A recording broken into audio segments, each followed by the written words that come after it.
At 4:42 a.m. on the 9th of October, 2025, the screen of a Ukrainian reconnaissance UAV lit up. A T-90M company was crawling along the only ridge of firm ground left amid a sea of black mud on the infrared channel. Each heavy steel hull glowed like a mobile reactor, its tracks grinding into the waterlogged soil, leaving a long, hot red streak across the HUD. Russian forces believed this was the last safe maneuver corridor after days of suppressed reconnaissance, the only route left to maintain the tempo of the breakthrough.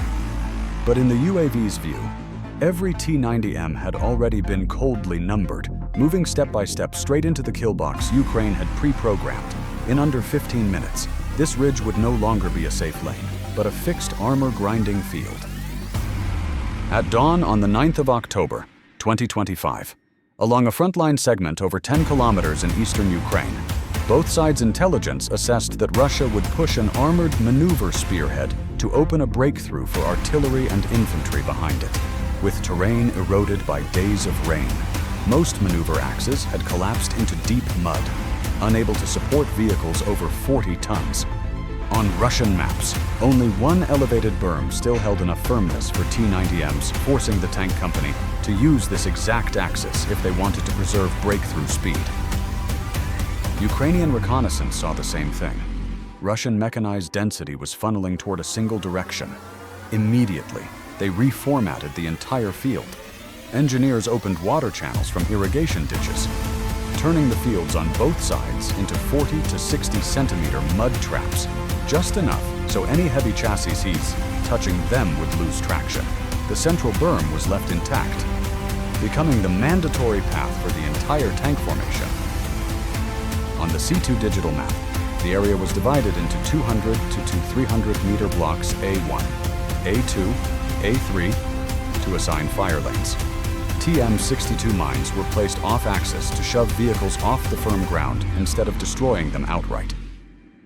On the perimeter, 4 FPV UAV teams with HEAT and EFP warheads were positioned along 4 approach vectors, each with a preset flight line straight into its designated weak point block.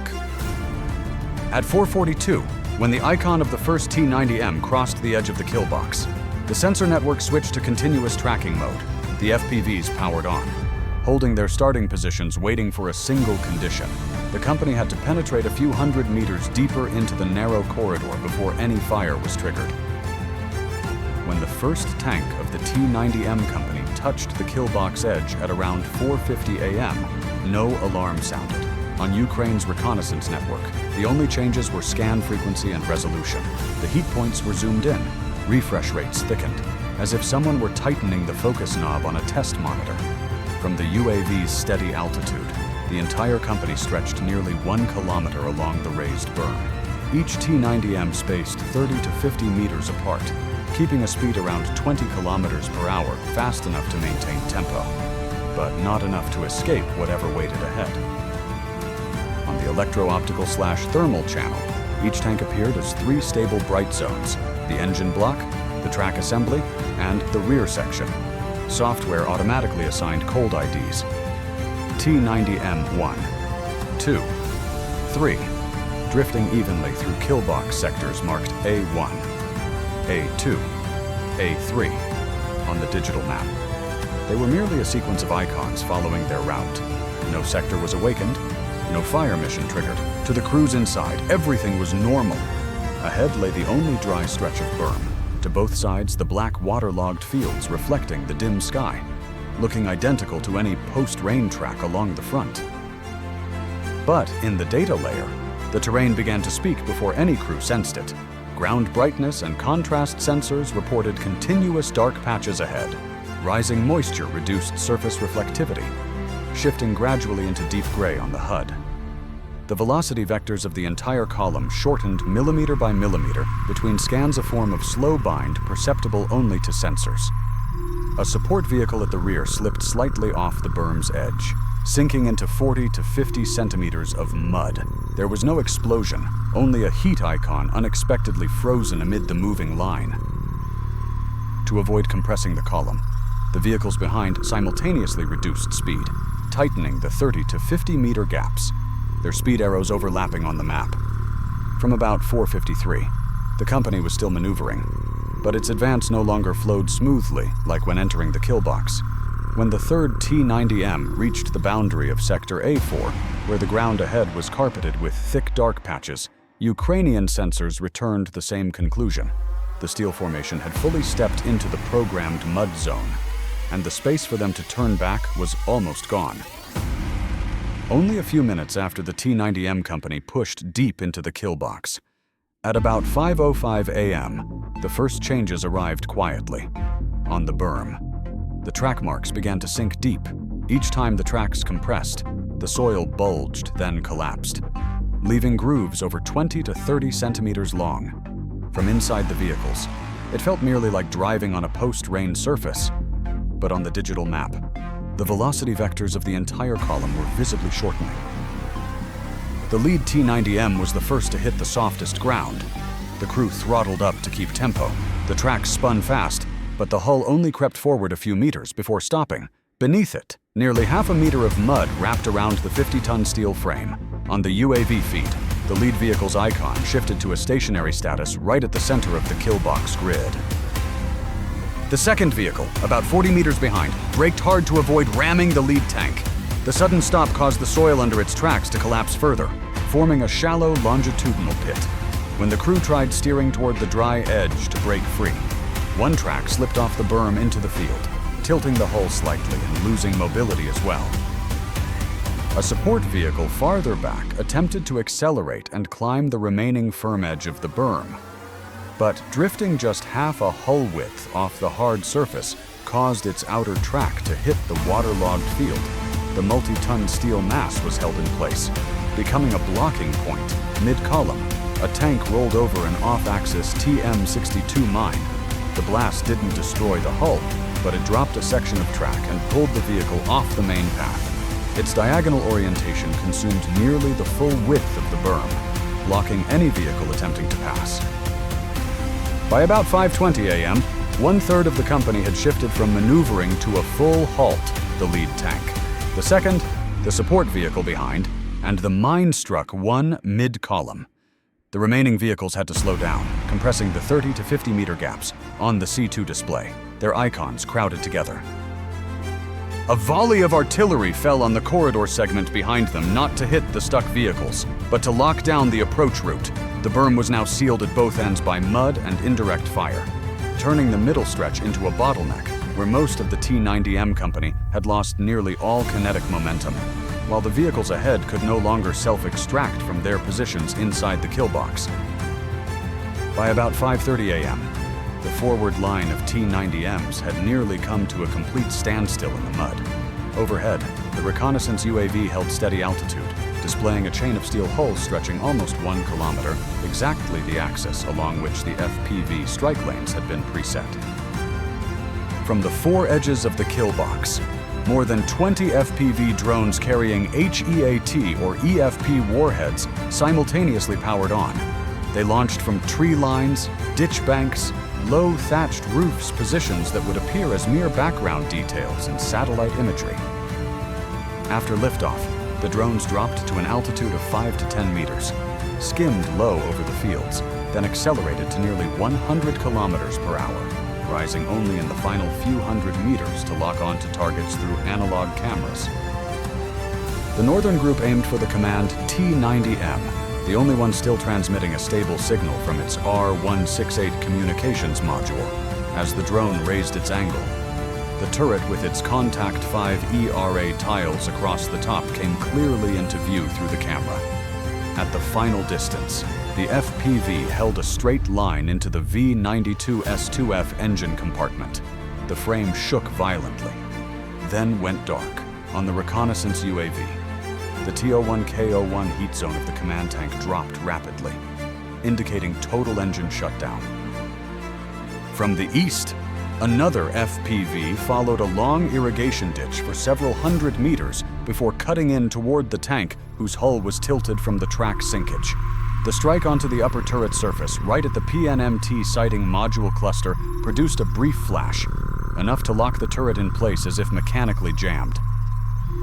Mid-column, The TM-62 struck tank lay diagonally across the berm, blocking almost the entire firm surface. An FPV chose an ultra-low flight path along the half-meter-deep mud rut left by the tracks, then drove straight into the road wheels and suspension bay. The camera cut instantly after impact. The hull only shuddered lightly before going fully inert. The remaining FPVs did not aim to destroy entire hulls, but instead targeted soft technical points, auxiliary sensor clusters on the roof, electrical boxes along the sides, and the commander's observation devices. A precise hit could sever the stabilization system's signal chain or obscure optics completely with the blast of soil and smoke. The result was a line of tanks whose armor remained intact, but whose turrets could no longer traverse, whose engines could no longer hold stable heat, and whose battlefield data links were gone. By about 5:40 a.m., another 5 to 6 vehicles had lost all mobility or observation capability. To the rear, continued artillery scatter carved more shallow craters into the berm, sealing off any attempt by recovery vehicles or engineers to reach the site. When the reconnaissance UAV climbed above 300 meters for a full sweep, the berm appeared like a steel ribbon pinned into the mud. Most of the T-90Ms lay scattered exactly along the corridor the company had originally intended to open, but now none of them could free themselves. When the reconnaissance UAV feed was held steady at an altitude of several hundred meters, the entire kill box appeared as a clean cross-section of losses, along a berm less than 1 kilometer long. Nearly the entire company of 10 to 12 T-90Ms lay scattered, from the head to the tail of the column. Only 2 to 3 hulls showed signs of live engines and turrets still capable of rotation. The rest had either lost all mobility or existed only as steel blocks with no remaining combat function. If one estimates an average T-90M at around $3 to $4 million US, depending on configuration, the amount of armored assets pinned into the mud here equates to several tens of millions of dollars locked in place on a narrow strip of ground. Burn scars on engine bays, torn open roof armor sections, road wheels protruding from the mud, and hulls tilted toward the edges of the fields showed that the losses went far beyond simple gridlock, reaching deep structural damage. Many vehicles, if not destroyed on the spot, would still require major overhauls before returning to the battlefield. Meanwhile, interdiction fire with 152mm fragmentation shells had turned the entire rear of the corridor into a no-go zone for recovery vehicles and engineers, making extraction under combat conditions nearly impossible. The final outcome, an armored breakthrough thrust expected to add 3 to 4 kilometers of tactical depth, was instead halted within just 800 to 900 meters from its starting point. On the operational map, the projected attack vector was simply severed right at the first defensive line. At the doctrinal level, this battle is a clear example of how modern tanks are not only threatened by traditional anti-armor weapons, but also by the combination of engineered terrain, mines like the TM-62, and low-cost FPV UAVs. A breakthrough force worth tens of millions of dollars was forced to a stop by 3 factors: mud, mines, and drones, all far cheaper than any T-90M now lying stranded on that berm. By late morning on the 9th of October, 2025, the kill box on the raised berm was nothing more than a static coordinate on the map. But what it left behind for both sides went far beyond tens of millions of dollars in equipment. This engagement showed plainly a T-90M company with relict/contact 5 armor, a 125mm gun, and modern fire control systems was not defeated by any single superweapon, but by the way the battle space had been reconfigured. Terrain programmed with water and mud, TM-62 mines placed off-axis solely to cut tracks and pivot hulls, FPV UAVs with HEAT or EFP warheads, needing only the moment the T-90M lost kinetic energy to strike the roof, rear or sensor clusters. These 3 elements combined turned armor and firepower superiority into a burden. The heavier the tank, the harder it was to escape the bog, the more advanced it was, the more dependent it became on systems vulnerable in exactly the soft spots drones could reach. Conversely, the engagement also reminds us that no defensive model is invulnerable. If the attacking side added heavier engineers, more low-altitude reconnaissance UAVs, and longer preparatory fires, the structure of the kill box could also be broken. The remaining question is, if you were planning the next armored breakthrough, what would you prioritize changing first maneuver doctrine? T-90M configuration, or the integration with engineers and reconnaissance UAVs?